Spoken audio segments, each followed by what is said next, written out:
Hello and welcome to Ragnall's Forge. In this video I wanted to go over a variation of the Blood Knight build. This is a Blood Knight Tamer. This is a variation that we sort of came up with just to see if it was possible, and it turns out it's actually a pretty powerful build. Now we've got Stienar here. This is my Tamer character that's also a Blood Knight.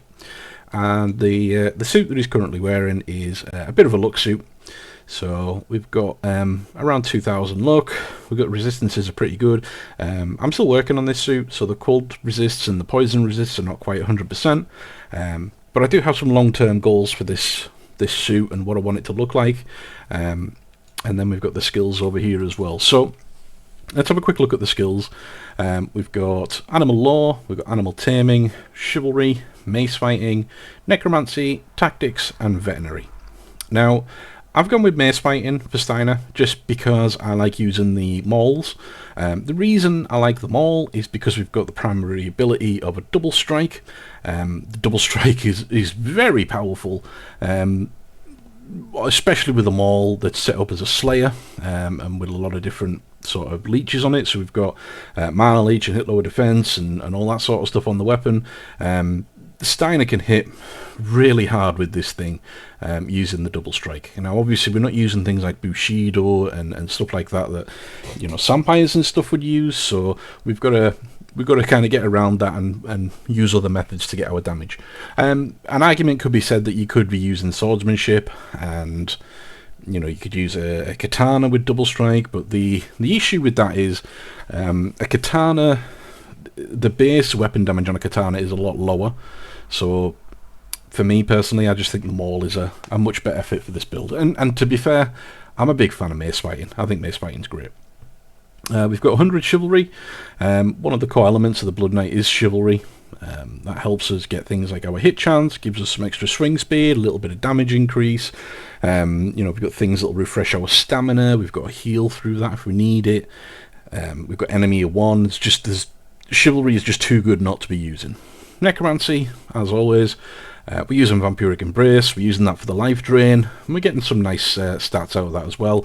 Obviously, because we're using Vampiric Embrace, we need to make sure that our fire resist is overcapped by 25 in order to remain at the 70 cap. We also get poison immunity, so it means things like poisons and stuff aren't so much of an issue. Now, I am using the Chivalry Mastery, I think. Let's see. Yep, I'm using the Chivalry Mastery. That means I get an extra 15 mana.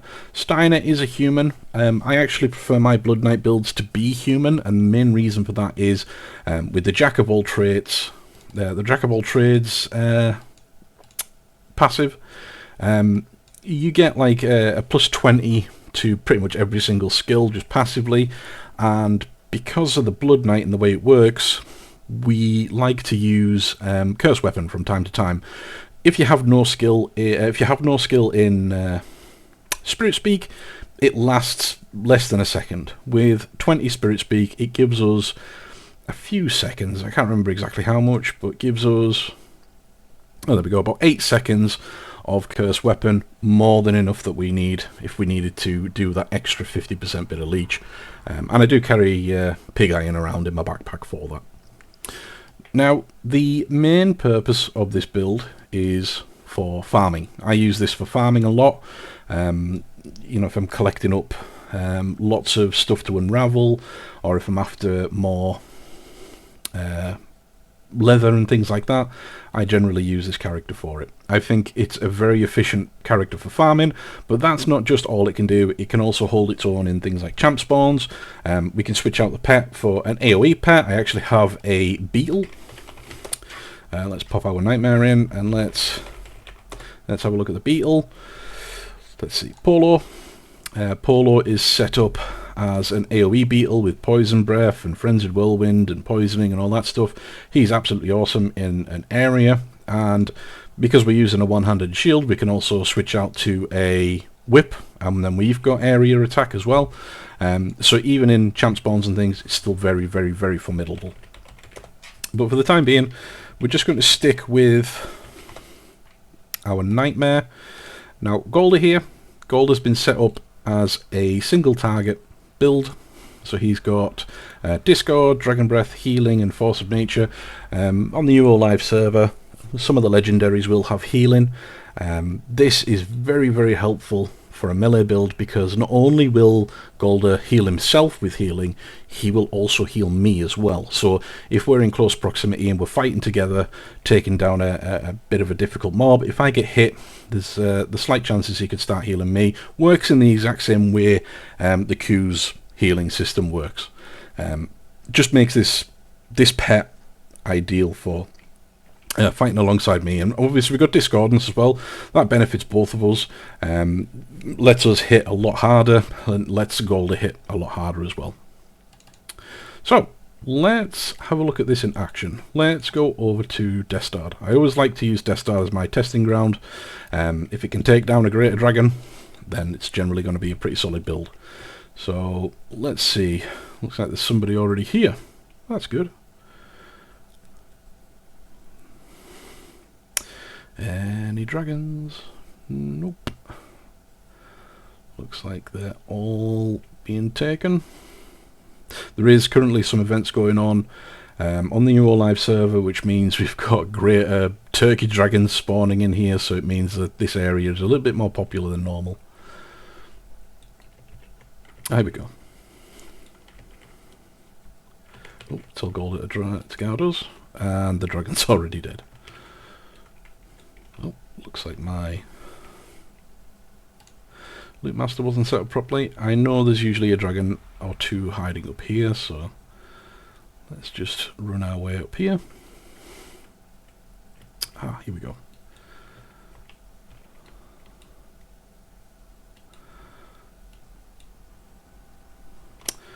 Come on, horsey.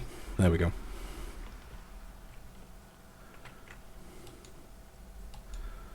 You can see the double strikes hitting there, 113, 117, 120, 146, and then Gold is hit in between as well. It's just, you melt most things.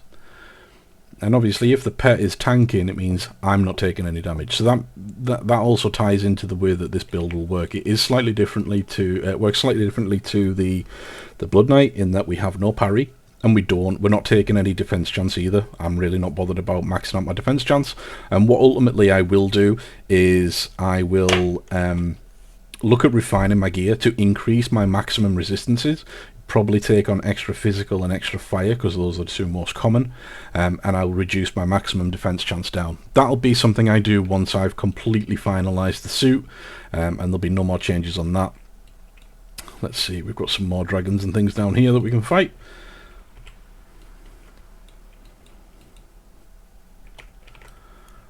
Make sure we've got all our buffs up. Let's just keep an eye on our health. And we've got Golder's health here as well.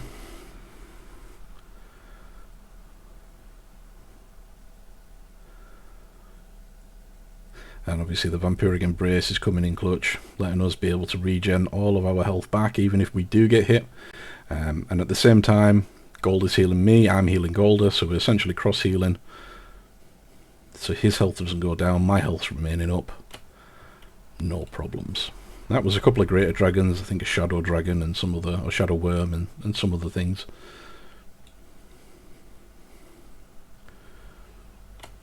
Yeah. It deals a lot of damage. It has the potential to do an awful lot of damage, especially when the discordance triggers on the pet. That really does boost the damage up quite significantly for both me and the pet. So in single combat, having a Discord pet is really, really good. But it looks like Destard is pretty empty at the minute. Normally it's full of dragons. But I suppose with a few people farming it, it can empty out pretty quick.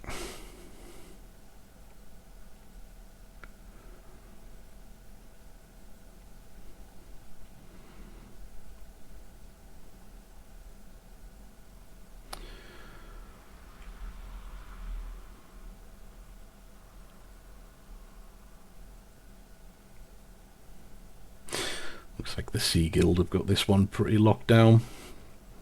Let's try the tram side, see if there's anything in that side.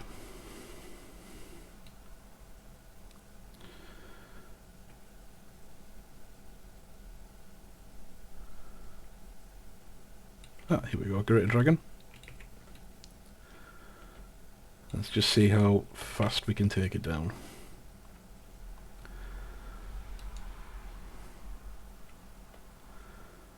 And dead. Very, very quick.